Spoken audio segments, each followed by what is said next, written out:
A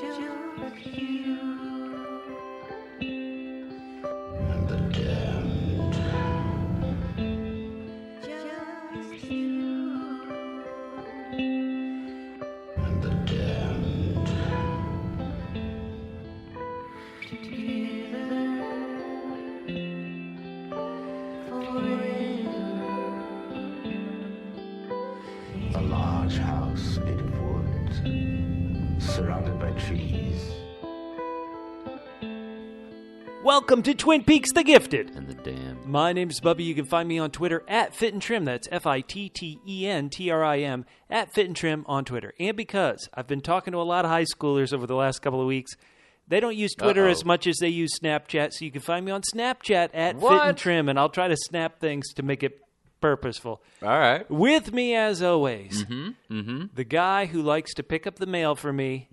Yes. It's Mork. Hey. Mork, how you doing? I'm doing great. Bubba, that was, well, we're going to talk about it, but if you want to find me on Twitter, you can find me at Extraordinary. That's extraordinary with a W in front of the ultimate R. We just watched Twin Peaks, The Return, Part 10. Laura is the one.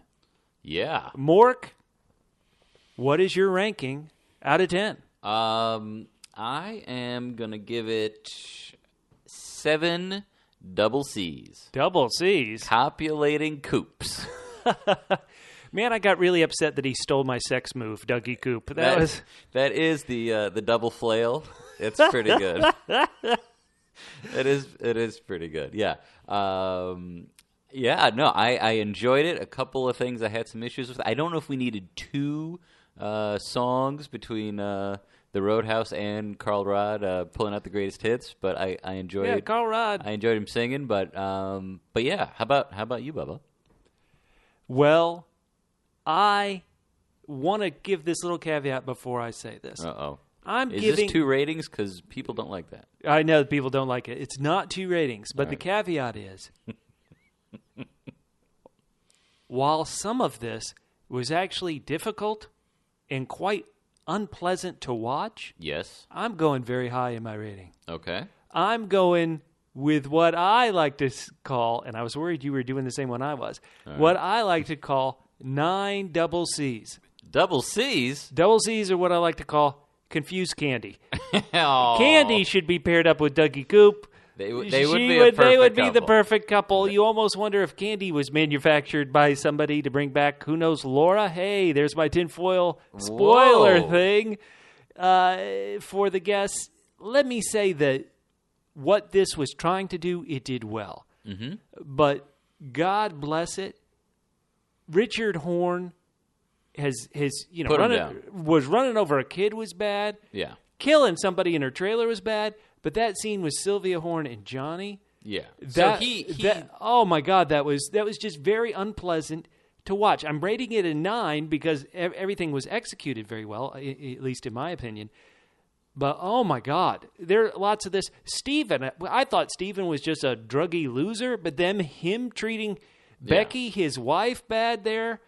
Oh my God, some of this stuff is very unpleasant to watch. Twin Peaks in its original incarnation. Yeah. Forgive me, everybody, for comparing it to that. But remember how fun it was to watch, how you would laugh. And I did laugh at this episode some. But it felt like you loved all the characters. Even somebody truly terrible like Leo had a turn to where you could kind of, for lack of a better word, love him there in the second season. Some of these people, this just hurts to watch. Yeah. It's like, why are we doing this to ourselves? Ouch, this is tough. Yeah, no, that's why I'm giving it a not so great rating in my mind. Do you think Richard could be anyone's kid other than Mr. C's? With just how... With Audrey, yeah, right. We know he's not John or Jerry's... I'm sorry, we know he's not Ben or Jerry's kid, which people thought, well, maybe there's a chance these randy old men had a young kid in Richard. It has to be, doesn't it? Doesn't it seem to have to be? Yeah. Now, I don't know how true evilness gets passed down through genetics, but holy smokes. I've met your father. He just wanted us to rule the galaxy together as father and son. Come on. But holy smokes. Yeah. And then, like I said, Stephen, Becky's husband, really just pops up for a flash to really just do some unpleasant ugliness. Yeah, I don't even know what that was because it was.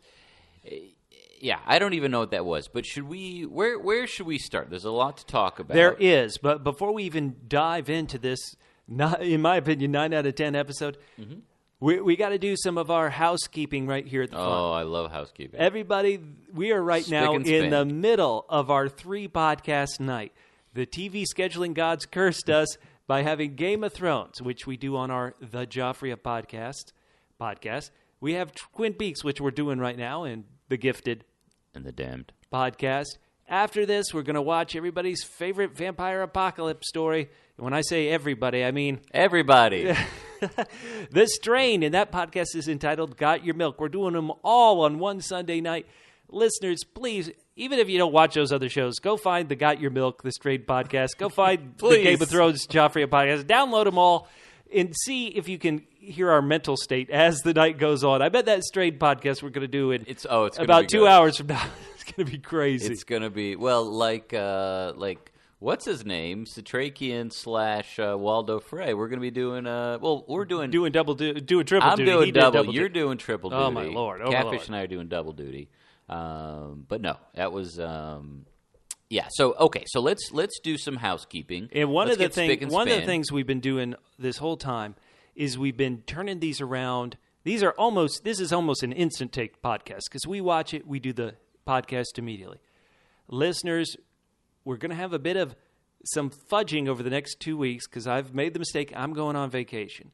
So our schedule may be a bit crazy for those of you guys who are listening on YouTube.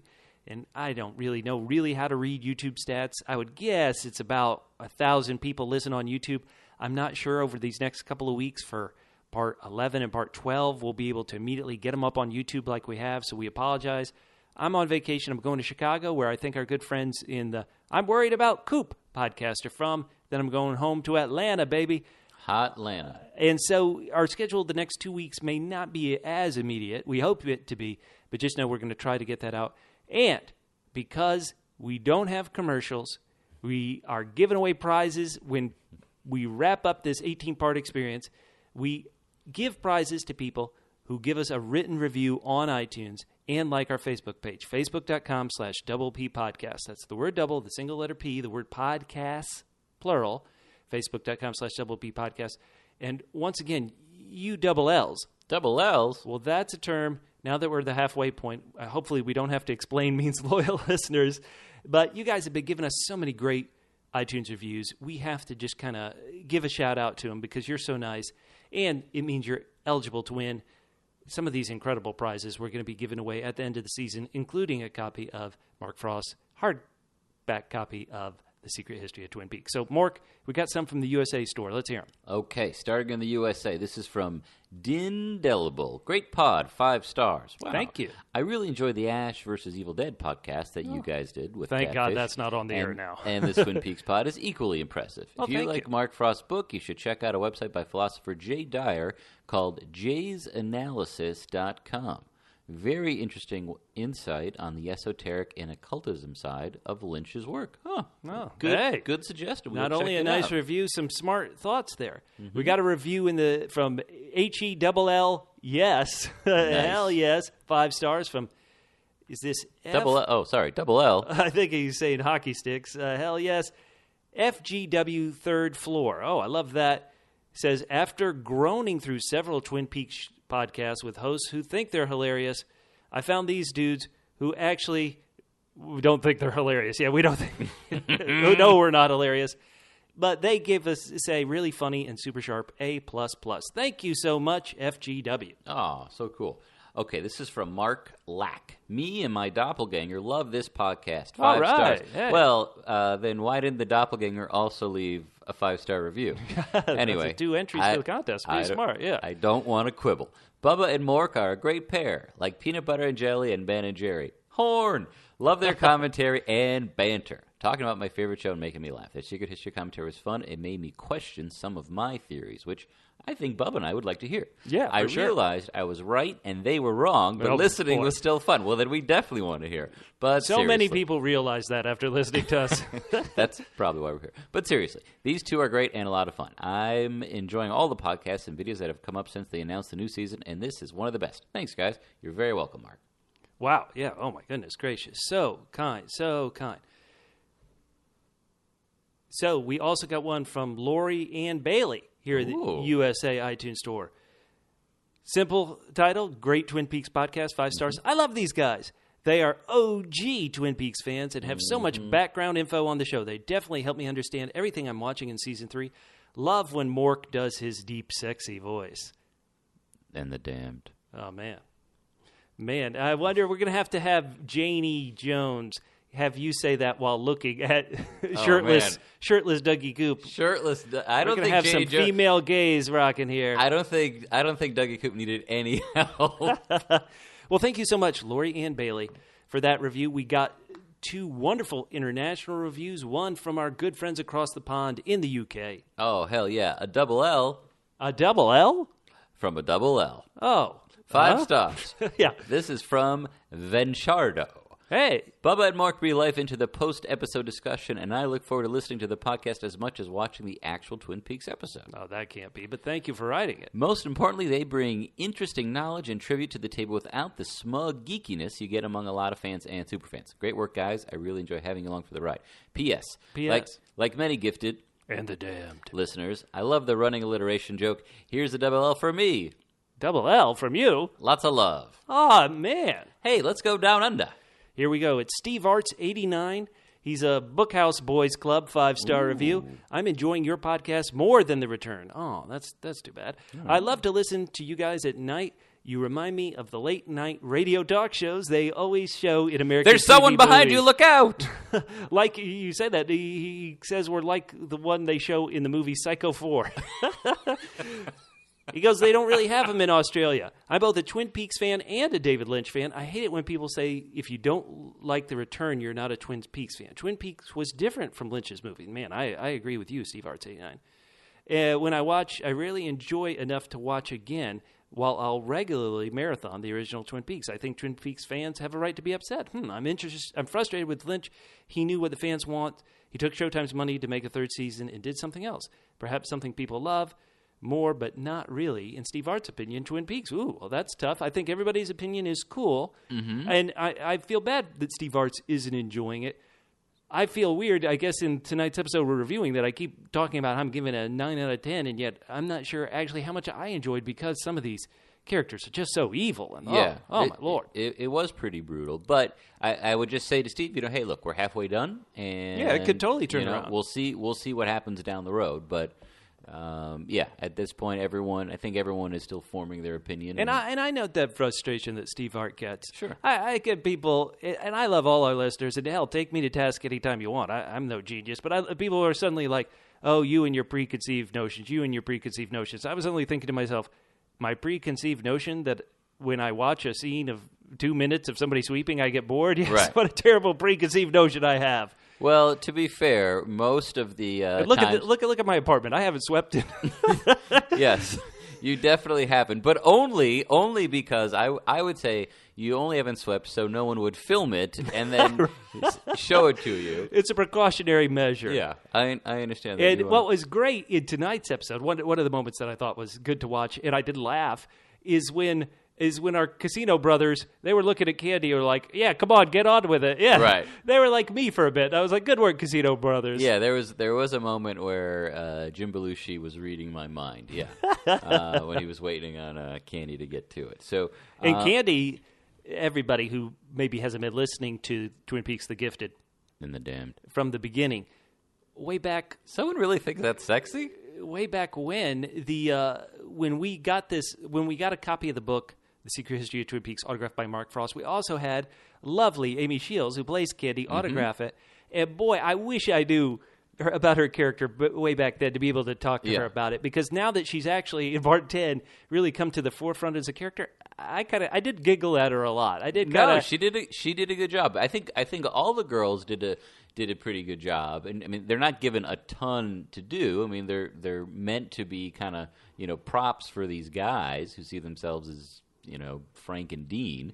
And they do, but they do a good job. I mean, they do it about as well as you can do it. And and Candy, I think she's only going to be more important. I do too. I wonder if there isn't a ruse going on. I mean, I guess I have so many theories about Candy, maybe because we met her, and right. It's great. Let's start, since we've talked so much about Candy. Why don't we start, and we'll go through Vegas. Okay. Then we'll go through the very small section in South Dakota. Then we'll end up in our favorite town ever, Twin Peaks. So if you'd ever asked yourself, or if you've ever wondered why you'd never ask yourself, why don't fly swatters look like remote controls? It's probably because they do. They do look like remote controls because they often are, thanks to Candy. Okay, I'm going to sidetrack us entirely. When I was a little kid, we had our family reunions down at Jekyll Island. Mm-hmm. There were flies all throughout this hotel room. They put us up at Jekyll Island. Wait, you went to a family reunion on Jekyll Island and you don't know how you became evil? Right, yeah, no, this is about to explain it. There weren't enough fly swatters, and there were so many flies, I grabbed a Bible and started swatting flies, and I broke a window. You broke a window with a Bible? I broke a window with a Bible trying to kill a fly. So in a bit, that's amazing. I certainly am not as beautiful as Candy, but I may have the intellect of Candy in this scene. What did you think about this very interesting way to open the episode? Here we are in. If you own a casino, don't you own a nicer house than this? But ignoring that part of it. I don't know if they're sort of in an office or... Oh, that could be, yeah. I'm not sure exactly. And just to be fair, I've never seen you in an outfit that in the same outfit that Candy's wearing. So thank you. Let's just hold off judgment for now. I demand fairness. So they're taking a break. And do you think in some ways some of these episodes is like David Lynch slapping us with a remote? He's like, here's your TV remote. Take that, innocent viewer. That's a good point. I wish, if that's what he was doing, I wish Albert would have done it.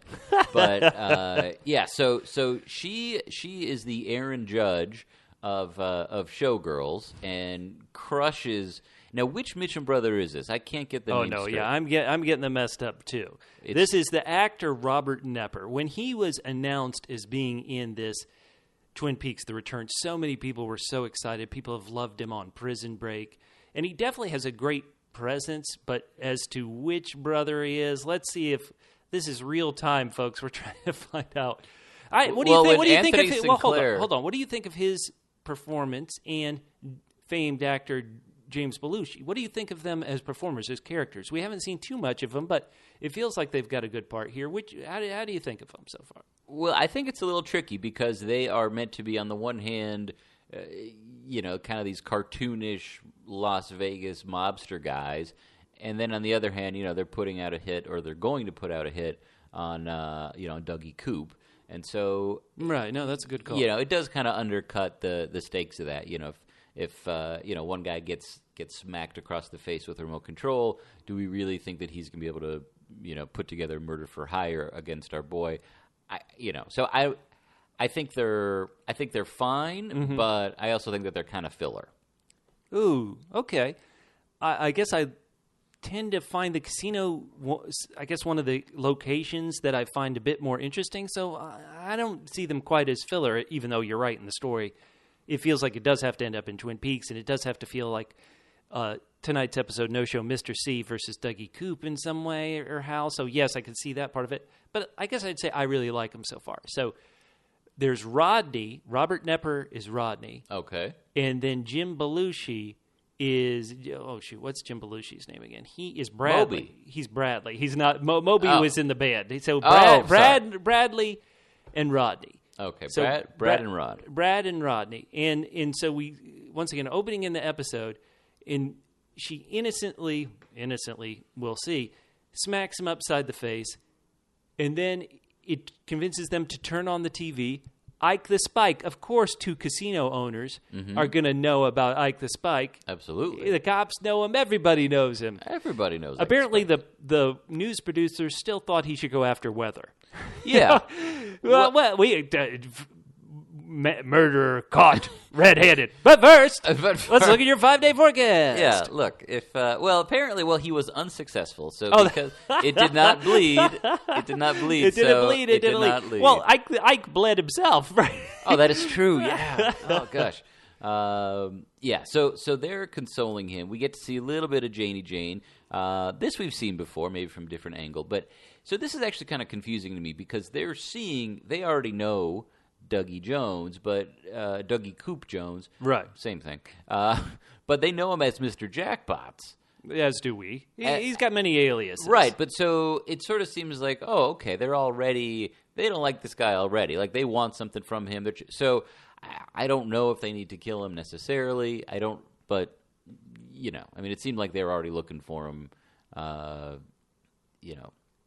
So, I'm sorry. I was distracted by Naomi Watts. Right, so the general idea is that these criminals, these guys who get smacked around, they're getting put on the path of Dougie Coop. Dougie Coop finally, I almost feel like we have to give the episode a 10 because somebody got Dougie Coop to the doctor. After all this time, Dougie Coop finally saw the doc. After the spray tanning booth. But they got him to the doctor. I don't know, as you could tell, I'm like, my skin color is fluorescent. I know nothing about you. You're saying Kyle MacLachlan here as Dougie Coop is spray tanned? I guess. I would never say Kyle MacLachlan did. No, I don't know. But it's you just said it. What do you mean you don't know? Well, it's a perfect tan. That's okay. All right. God bless. But Dougie Coop, the doctor... For all the happiness that I have that somebody got Dougie Coop to the doctor, mm-hmm. The doctor, even the doctor, that does it right. Doctor, why not? I mean, you don't think it's odd, doctor, when a patient like an infant keeps grabbing for the stethoscope? Yeah, I mean, come on. Yeah, well, I mean, apparently this is not that odd for Dougie Coop. I mean, everyone. I guess, yeah. Everyone seems to remember him acting kind of like this before, which helps. But yeah, I mean, it's certainly odd. And it's also odd that a man who is much older than I am is in such so much better shape. Man, yeah. How is it possible he's in such better shape than us? What do you think Dougie Coop, is he doing, like Taibo, P90X? No. CrossFit? He does it. He has a secret. Okay. He goes through the electric outlet. Oh, that's you know fair. what? Like, you could work out at the gym for months. That's true. But one trip through the electric outlet, that is six-pack, here it comes. That is why I don't look like that. And so, you know what? I watch plenty of shows. I've mentioned a million times about how lovely Amy Shields is and how attractive she is, and certainly in these cute Pink Lady get-ups, she's attractive. But to see Janie E. Jones salivate over Dougie Coop, over her husband. I thought, watching that, it was like, okay, well, maybe, possibly, it seems like sonny-jim might get a little sister in the months to come. And sonny-jim is going to be emotionally scarred. I mean, sonny-jim, maybe. You don't want to wake up like that. Well, no, but the only way to get him over that is to give him a little brother or sister. Right. So to help hide the noise. To help hide this. Now, if she had, this is a terrible thing. Listeners, we apologize ahead of time. But when I saw Janie E. has this in-shape husband and gives him chocolate cake, number one, he's not going to keep that physique with chocolate cake every night. That's true. But number two, I kept thinking, boy, if she'd given him by, he would have woken up. And then, don't finish that joke. No, finish it. All right, nothing. Then we cut to later that night. She has a really good time. She seems like she's having a pretty good time. Right. She seems like it. Let me just put it this way. I've never had any of my girlfriends seem so enjoyable. Is it weird that this is exactly the video they showed us in health class? Is that strange? Oh my Lord! So I mentioned there were some laughs in this episode. Yeah, his hands flopping. Yeah, his hands flopping were great. Yes. Oh, I laughed a lot at that. Do you think Liev Schreiber does the same thing?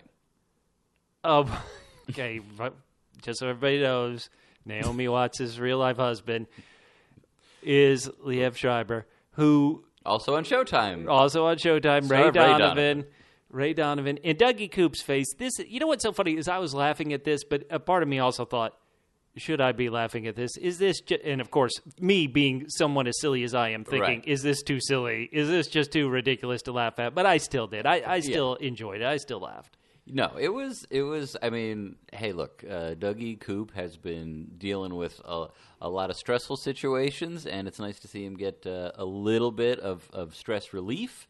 But I still would like to see him come out of this, stupor. Well, a while ago I said it was going to take 5 episodes. Right. So we've gone 2. We got 4 more. No, we only, in my count, we only got 3 more of that prediction, which of course is based on absolutely nothing. But, as we go through this episode, I don't know if listeners, you tell me if you find this stuff interesting or not. Some of this stuff did get spoiled. Now, I don't think this is almost the unspoilable show. So, but I'm going to talk about some things that we as people paying attention to spoilers knew about beforehand. For example, we knew that somebody was going to get killed in a hit and run outside. And then, of course, a couple of episodes into this, we see Richard do his terrible hit and run. Mm-hmm. But that didn't spoil it at all, knowing that I knew somebody was going to have a hit and run. I think I even read that it was going to be a kid that was killed in a hit and run. But to be honest, I think I kind of forgot about it, and so didn't think too much about it. Another thing that I thought I could forget about, but we've got Duncan Todd, this guy in the minimalist furniture office here in Vegas, who we know is tied to Mr. C in some way. Right. We know he's tied to Ike the Spike. But this blew me away. It was a kind of a twist. How to say it? I like it as a twist. I like it as a move. The kind of execution of the exposition, I thought was slightly clunky. Yeah. Like you never, as somebody, nobody count me as a screenwriter. I sold one script that got made into a terrible movie. Look me up on IMDb.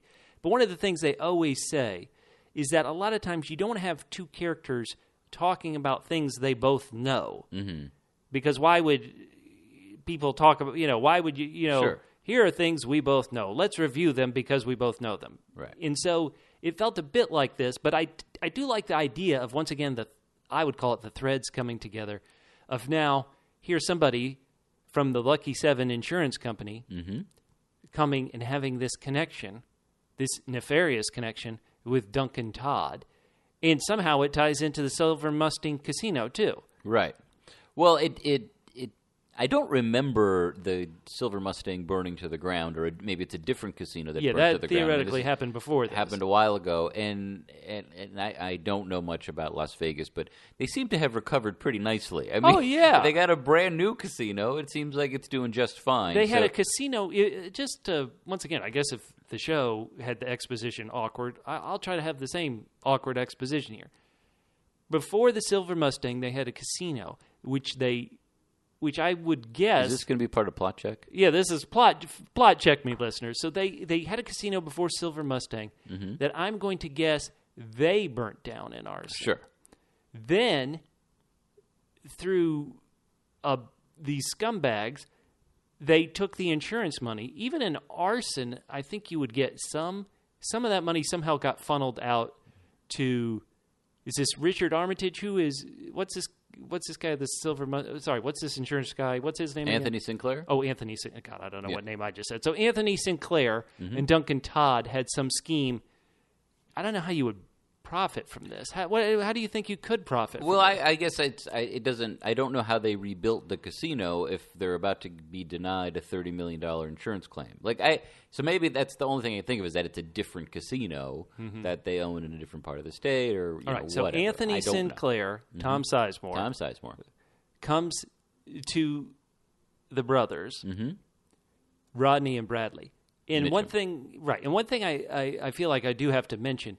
The fact that Bradley, Jim Belushi, is wearing a bow tie, kind of like, how Jerry used to wear a bow tie? Right. These brothers, there is kind of mirroring, I don't know what you would call it, between Twin Peaks and the other areas. Because this kind of, remember the original Twin Peaks had arson too. So they had arson, they had two brothers in business together. That ran a casino, One-Eyed Jacks. I mean, there is something, I don't know what it is. It could just be thematic or story mirroring. And, of course, in Twin Peaks, the word mirror has such a thing. So Anthony Sinclair comes.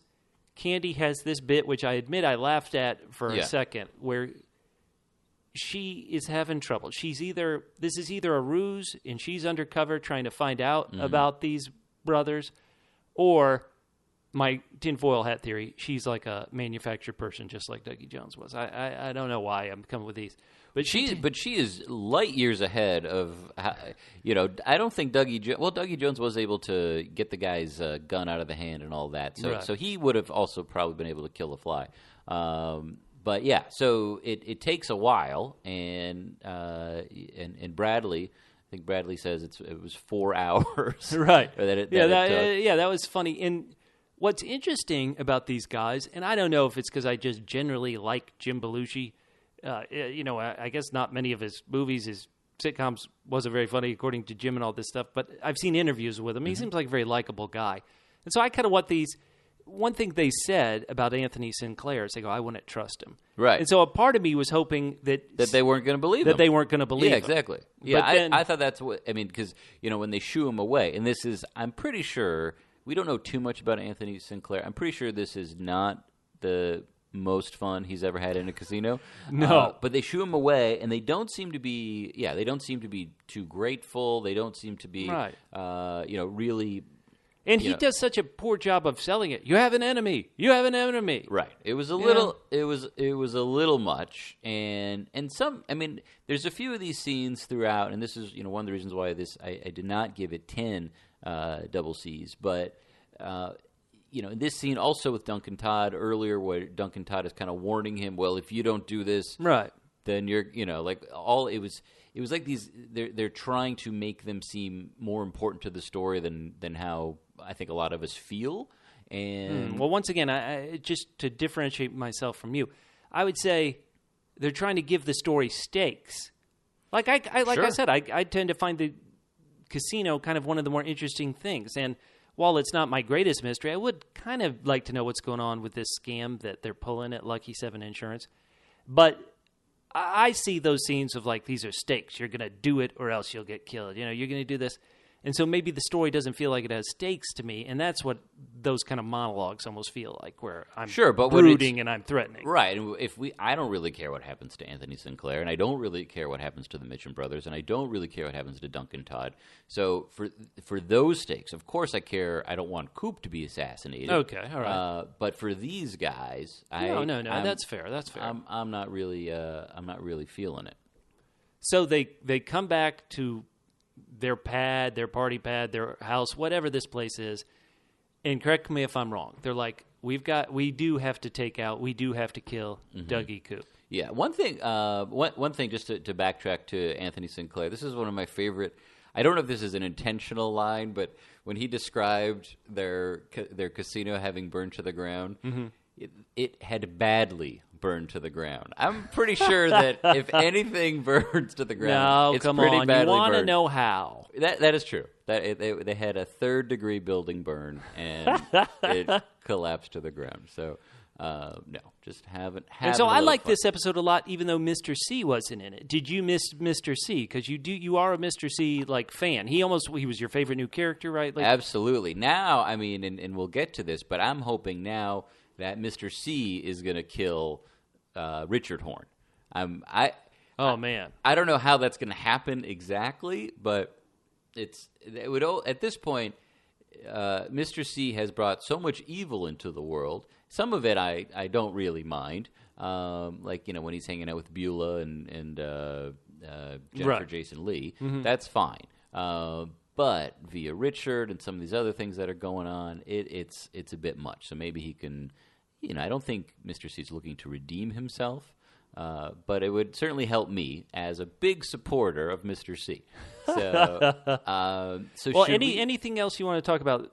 Vegas, baby, Vegas, before we jump over to what I'm going to assume we're still in Buckhorn, South Dakota. Well, I think that in terms of Dougie and Janie E's relationship, it's sort of interesting because at first Naomi Watts is fantastic.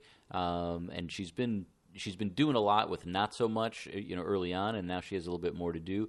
So I'm now starting to get to the point where I'm a little, I'm starting to get a little nervous about, oh gosh, is he going to leave her behind? Because they're at this place where now I'm actually rooting for them as a couple, and not just because, and not for him to get to Twin Peaks. No, I didn't say that. Okay, but well. I don't know if I want him. Is this going to be?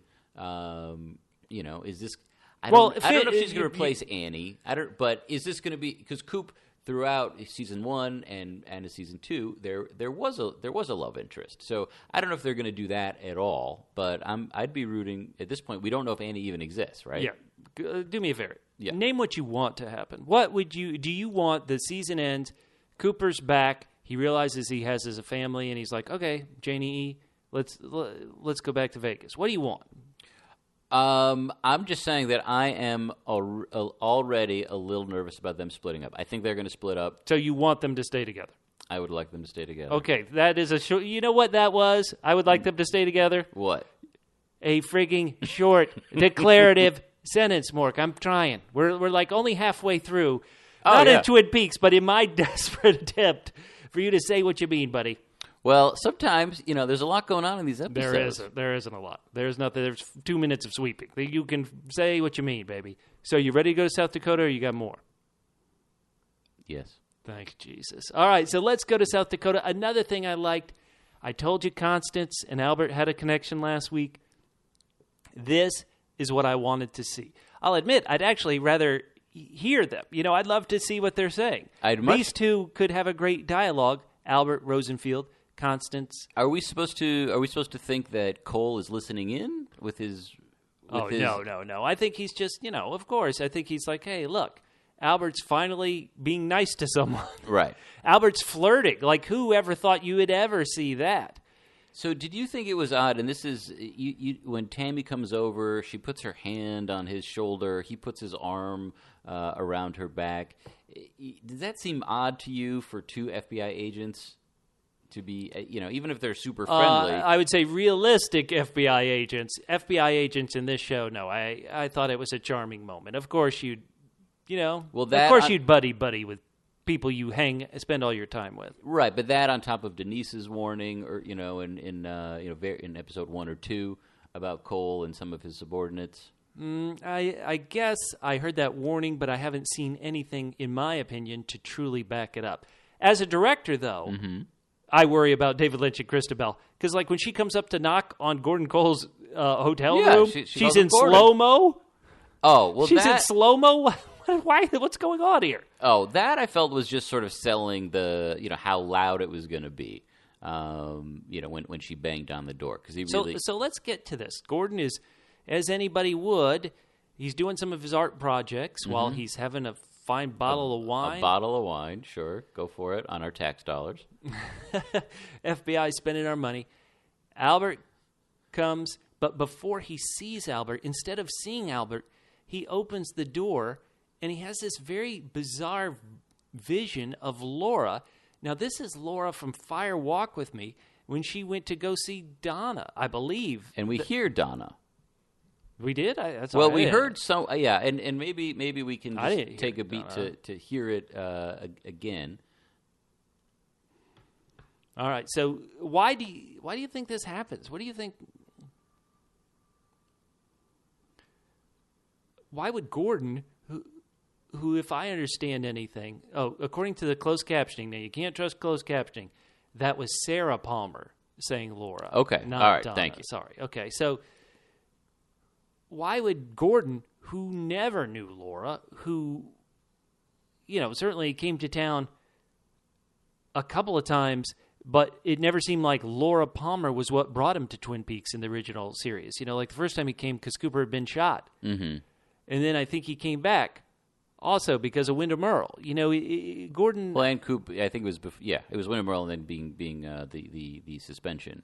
Right. So the fact that the only thing that makes Gordon sense to would see Laura, see a vision of Laura and hear Sarah Palmer saying Laura, it kind of freaked me out for a bit. Well, the only thing I can think of is this is the result of the giant making the ball and sending it out into the ether, because that's the only thing that really makes sense. Well, okay, let's not say that it makes sense, but that's the only thing I can think of.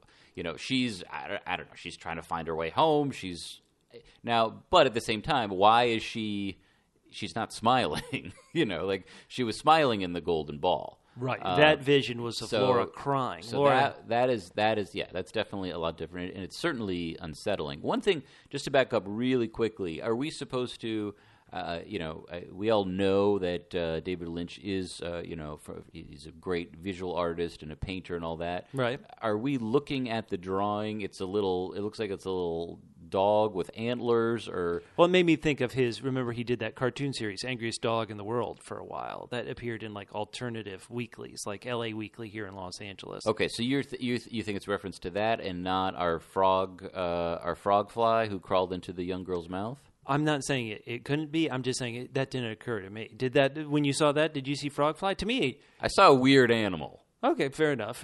Yeah, no. But you went to frog fly. Do you think we should be looking for this animal with kind of lightning antlers? Was that what it had? How would you describe it? Yeah, I mean, it was just it looked like a dog with antlers, or a hyena with antlers, or something like that. The way they show it to us, it feels like, okay, it's kind of important. There was what I assume were hands reaching for it. Uh-huh. That makes me naturally think of Bob when he came out of the Black Lodge back in the original series. Right. He came out first with his hand. People's arms go numb. Sure. And also it's like this is what's going through his mind before he sees Laura. So I don't know if there's a connection or not, but well, listeners, let us know. Go to our Facebook page, facebook.com/Double P Podcasts. Let us know in the comments if you had any thoughts, because as an instant take, I couldn't get any thought, and I kind of just moved past it. I know the camera moved to it, like we are supposed to take note of it, but nothing came to mind for me at all. Yeah, no, it doesn't. It doesn't necessarily need to mean anything, but it is. There's so much. There's so much symbolism going on that we don't always know what's meaningful and what's not. Call. Speaking of not a call but a text, Albert has been monitoring Diane's phone transmissions, which is interesting, because when did they start doing that exactly? Maybe they always have, or there's something. This is another twist that I just cannot see coming. Right. And they're just catching up to speed on what we saw. Was that Diane got a text. We know it's from Mr. C. Around the dinner table, the conversation is lively. Albert's smart enough to know that came in after Cooper escaped, and somehow that phone, that burner phone, that flip phone with the pink one, with that got bedazzled. The signal was able to bounce off places in Philly, in Mexico. They know that the fact that a signal bounced around so much, that this is suspicious. And Diane apparently tried to send something encrypted message back. They have Hastings. Oh, I thought Albert was just making a joke. What do you mean? That this was her quote. This is how she encoded it, and she just said they have the Hastings. They're going to the place. So I thought he was being sarcastic, Rosenfeld. In that Gordon says, "Did Diane respond?" And Albert says she responded with the following heavily encrypted message: "They have Hastings." Right. He's going to take them to the site. How is that sarcasm? I don't get. Well, Albert says that doesn't sound like boyfriend talk. Now that's the sarcasm part. But I do me a favor. What do you mean? I mean, if it was actually encrypted, I think he would have said that we had to decode this or put it another way. But the way he's describing it, this heavily encrypted message, which is they have Hastings, who is they all know who Hastings is. Diane knows who Hastings is. Oh, so you're in okay. So the way I read it was he said she sent a heavily encrypted message. Right. Then he doesn't bother to say we unscrambled it and it says this. Yeah, it feels like he's calling her out for being because in contrast with a lively dinner conversation around the dinner table, the conversation is lively, which is coded, and then to have something they have Hastings, which is not coded. So Mork, I'm going to call I'm going to put up the obtuse signal. All right. I don't know what you're getting at there. Well, here's my slow-mo shot of Tammy Preston. What? I don't understand that. What? I think it's just to underscore the loud noise of the knocking. Why that matters, I don't really know. Okay, but Tammy brings in another piece of information: the glass box murders, which. Mm-hmm. In a way, may be easy to forget about because it's been so long. Like what? I don't think it's easy to forget about. No. Oh, I do. Who were the two people? What were the two people's names in the glass box? Cheech and Chong.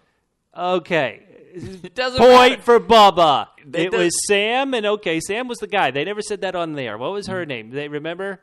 Diane. Tracy. Oh my Lord. Sam and Tracy. Sam and Diane. That's how hard it is for you to remember. I remember them getting chewed up. It was after episode 8 when Abe Lincoln is crushing people's skulls. That was the second bloodiest thing that happened. The first bloodiest thing was that what happened with the glass box. Uh-huh. All right. So because you remember it so well, why don't you tell us who are the two people in this photo? Well, it's Mr. C. Right. And I actually can't see how clearly that is. So who's the other person in that photo? It looks like an elderly John Lithgow. I don't know, Bubba. You tell me. Yeah, I know. I don't know either. Ah. I think it's Mr. C. This is going to sound crazy. Is it the billionaire who owns the place? That would be tempting to suspect. This is going to sound so terrible. But we saw the log lady who's wearing glasses and was bald. The one thing you can tell about this figure, seeing Mr. C, is that they have glasses and they're bald. There's no way that's the log lady, right? No, I think that's a guy. I think it's definitely a guy. He that's what I would assume in so, and like that's a what I lab think. coat or something like that. He might even have a beard. It's so somebody by the time you guys are listening to this, somebody will on Facebook, on Twitter, will have taken this image and adjusted it, and you'll know exactly who it is. I can't tell who that person is, so it does, you're right, look like a man. I'm just trying to put two and two together. Yeah. So, thoughts. But how about this? Does it look like Mr. C is in the box? Or is... No, it looks like they're in front of the box, and maybe they've built the box. Maybe he's trying to capture... Oh, maybe Mr. C is the billionaire, pays this guy in the lab coat, or make that, this box. Sure. Okay. Yeah, make the box, and now why he's trying to capture his seasick ghost mother, I don't know. But I'm sure we'll find out. All right, so it's time to get to everybody's favorite small town, Twin Peaks. You ready? I think I am. And we start with these things that way back when I said were just very difficult to watch. Richard Horne coming to this poor woman, this poor teacher. Mindy.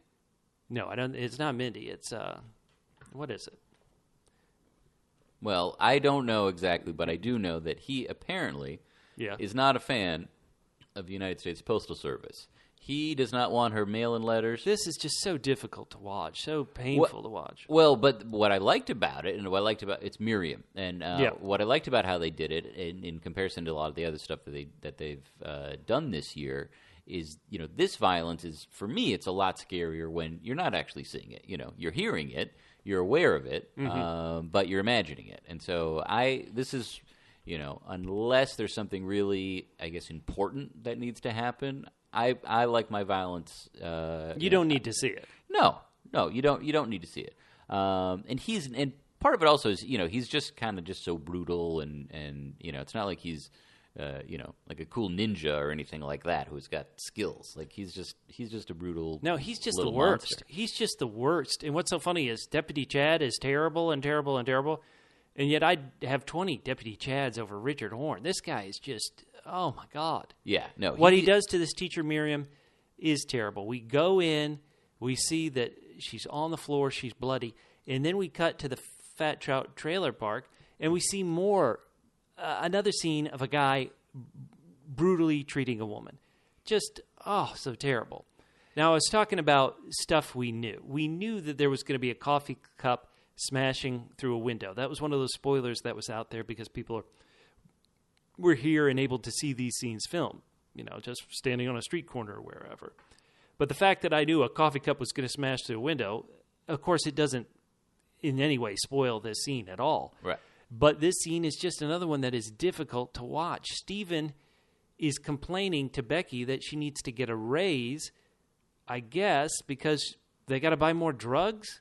What's wrong with this jerk? Yeah, I don't know. And so this is one of those things where it's like it's a very small moment, and it's similar to, you know, when we had Lucy early on, and I was hoping that, you know, with Sheriff Truman, all that is about something bigger than what we're seeing. We're seeing Carl Roud. What he says afterwards is, you know, he says, you know, this is a nightmare, and so I don't know if this is Twin Peaks is turning into Deer Meadow. I think that's one of the things we're definitely supposed to take, based on what the log lady says later too, about how the glistening around the stars and everything's just turning dark. Right. So it's. Yeah, I mean, but we've already saw a kid get run over. We've already saw Richard Horne kill 2 people. We assume that he killed the guy who owned the truck, and, you know, we know he killed Miriam. You know, like we know the Twin Peaks isn't what it used to be. So I don't know if we really needed to see, you know, that scene in the trailer park. But Harry Dean Stanton has a pretty good voice, so I was okay with that. If you're Harry, I'm sorry. If you're Harry Dean Stanton, call the friggin' cops. Do something. I don't know. Very difficult to watch. Very effective, though. So once again, that's why I went 9 out of 10. Somebody who's definitely angry, but he seems like all his anger is at the government rather than the a-holes in Twin Peaks is Dr. Amp. It's interesting that he's so angry at the government because his outfit does look like a Postmaster General's outfit. But yeah, no, he is on a tear, and he doesn't have as big of an audience as he had the last time. Jerry can't get a signal. Jerry is maybe that's why Jerry is so upset, because he can't tune in. But Nadine is are we to believe that she's at her office at Run Silent, Run Drapes? I would assume so. This is another thing that got spoiled because this was in North Bend, and so everybody took pictures of this. And sure enough, they took pictures of the golden shovel. And so we heard about this golden shovel quite a long time ago. And she's showing it off. Yeah, her silent drapes are moving and revealing the golden shovel of Dr. Amp. 2 great tastes working together. 2 great people. Mork, are you okay with Nadine, all these years later, still obsessed with silent drapes? Or she seems to have made a little career out of it. So yeah, and it seems like she's conquered it. So that's good. But yeah, you have one dream in life and conquer it, and then run. You know, then reap the rewards. That's what Nadine's doing. She's on easy street. It does raise the question of like, well, what's going on with Big Ed? You know, like all of these other, you know, folks. I mean, you know, Good Kid James, who we saw, you know, really just the one time. We have no idea what he's up to. So when I see these little shots of people who, you know, I was never that in love with to begin with. Yeah, you were tough on Nadine when we were talking about the original series, Mork. Oh, yeah, absolutely. And so I'd rather see. You know, there's a long list of people I'd rather see than Nadine. Well, is one of those people Deputy Chad No. and his scam to get this letter? No. Deputy Chad is the worst, but once again, you see Richard Horne, you're suddenly like, okay, goofball Deputy Chad. You're so kind of inept. Like he's almost more of a cartoon villain almost with his evilness. Yeah, he is a bit of a he's a bit of a cartoon flunky. You know, he's Richard's henchman, right? And on the take. And Lucy here, I thought Lucy in the original show, she would always do smart things. One of the first things she ever did in the pilot was she listened to Mike and Bobby outside in the hallway of the sheriff's station, and when they were mentioning biker, and she picked up on it. And so I hope it's in the next episode, or let me say, I just hope it happens. I hope Lucy figures out this mail scam he did, because she took note of the mail. She knew he was up to something. Right. And so did the mailman. Yeah, the mailman's everybody looks at Chad like right. The mailman's like, Chad, you've been eating your lunch here in my mail truck, haven't you? Right. Yeah. No, it is. Look, I don't know if it will turn anything, but it should. It should, yeah. It should. And so now we get to the scene that somehow, even though no one died in it, it was even this is more probably disturbing. worse. Yeah, this was more this is disturbing. probably the worst thing. Yeah, apparently Richard Horne is not really afraid of missing out on. I'm sorry. How would you describe that teddy bear? So, boy, all right, let's get to it. Johnny Horne is strapped to a chair. He's strapped to a chair with a helmet on because he injured himself last time, and his arms are tied. His feet are strapped not only to the chair but to the table, and so it's almost like he's got a plaything. It's like a Teddy Ruxpin where the head was carved off. I've never seen a Teddy Ruxpin. No, that's like that. This is something made specifically for Johnny Horne. And we go to Sylvia Horne's house. I'm going to assume that she and Ben are divorced. Is that the way you would take it? Yeah. Based on their later conversation? Yeah, so they're divorced, and he comes up very, very threatening. Richard Horne does. Yeah. Richard Horne does. She doesn't try to close the door or lock the door or anything like that. Well, this has got to be a weird feeling. This is your grandson. Right. And for him to be just so evil, so terrible, I mean, this is just difficult to watch. You know, who likes violence, but I think we all want to see Richard Horne meet a terrible fate. Richard is one of these names that Coop was supposed to remember, Richard and Linda. We've heard mention of a Linda. If this is the Richard that Coop is supposed to remember, and if Mr. C is this guy's dad, right? How in the world do you think, if you're Cooper, you would react if your evil doppelganger created a son and he was this monster? Oh my God! What would you think? How could you kill? I mean, is he technically your son? Maybe the doppelganger is a part of you, right? Maybe, so, maybe genetically, but I think you could. I think Coop would be just fine, throwing this guy off a cliff, off the waterfall. Yeah, that would be. Lord, that would be totally fine. I think with everybody. Now, Richard Horne implies that he's like, "Give me this money and you'll never see me again." And, of course, I'm thinking to myself, does that mean you're going to leave town and we don't have to put up with you again? But right. But there's a lot of what happened to his big deal with Red. And, there's a lot of unfinished stuff that we've seen him start. Right. Listeners, plot check me. I think he's supposed to go meet with Mary Ann to get the stuff from Red. The sparkle. Right. So I don't know exactly what's going to happen there. But one thing, that I'm watching, and I was actually a little disappointed, is obviously, so they're estranged, but, your grandson comes and attacks your ex-wife, right. And, Ben doesn't do anything. He asks if Johnny's okay. He asks how much money. I would have liked to think that, Ben Horne, who used to be one of the major villains in this show. It was a right, much but he was show. still a likable villain, though. Like these villains. Yeah, Richard Horne. Right, but he also used to have a lot of power. He would have bodyguards. Remember when Bobby came to see him in the original show, and his bodyguards threw Bobby out? So you would think he's Ben still a very Horne, wealthy guy, right? You would think he could, I don't know, stick some bodyguards on it or something, and he's just so frustrated, and I fear for that he'll fall into his old ways with Beverly. Well, he may. I mean, at this point in the show, though, I don't know. Either way, I don't really know how that's going to have affect things in a larger way. And that actually sort of brings up a question. And what if there is no grand resolution? What if it stays like this? And in terms of Coop.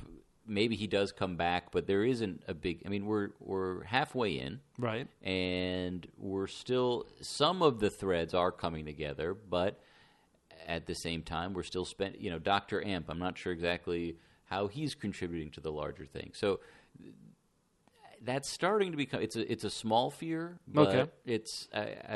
I want it to remain small, but I'm starting to think about that a little bit, and that would be.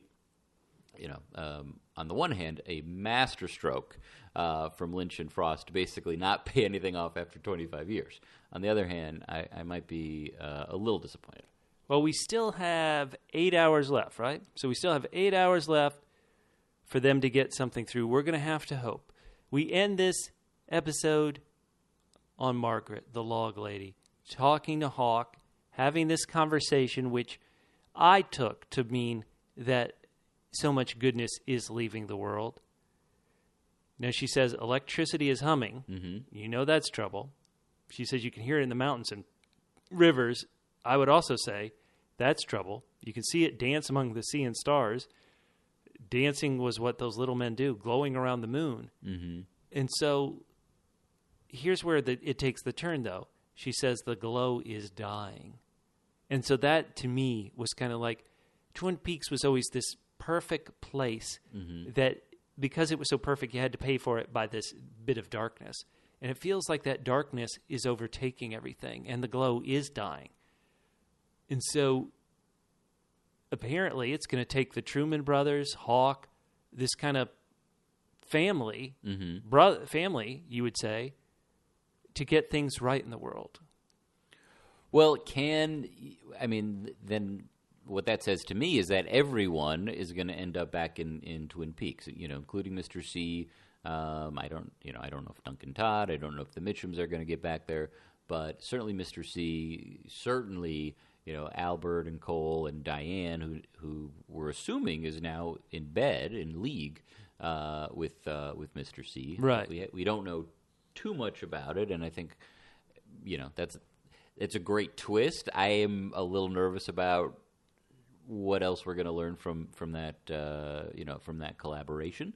But this is a great scene where I don't know exactly what's going on here, but I'm enjoying it. I love seeing these two. I mean, they're not in the same room. They're on a call, and and Hawk is someone who's so stoic. He's so still. It's a bit unnerving for me that he's not. I don't watch myself when I listen to a phone call, but I'm not sure I would be quite so still. But it's obviously touching him. Her words are touching him in a way. Do you think the log lady? I was waiting for the log lady to say, "Hello, Hawk, are you there?" Okay, let me get back to this. So the electricity in the trees. I would yeah. So no, I was. He seems to be taking it all in. He's always had this sort of extra dimensional awareness, and so he understands it, and that's all that counts. We end the episode in the Roadhouse like many episodes have. Moby's rocking guitar. Rebecca Del Rio is on the stage. I think this is a lovely song. This is going to seem like the minus nit to pick, but I still want to say it. I didn't like that her outfit had the infamous floor pattern of the Red Room, the Black Lodge. Right in front of the drapes. Yeah, so it was almost too much on the nose for me, but still a lovely song. That's it. That's part 10. Any thoughts going forward, Mork? Obviously, you just listed a big one about is this going to give you, dare I say it, the resolution, the kind of satisfactory kind of oomph you need? Mm-hmm. I've said it for a while now. I tend to think I'm actually going to like the series more once it's over in reflection, like, ooh, how it all came together and my infamous threads coming together. And you don't have to watch it with me? Well, yeah, that's going to be number one. That'll probably be like, in fact, we're going to name it The Gifted and the Dam minus Mork. That's going to be my separate where I review these podcasts. You're going to go back. Right. So, any other thoughts you want to say for this week, Mork? No. I mean, I'm still, as every week, I'm still looking forward to next week, so I count that as a win.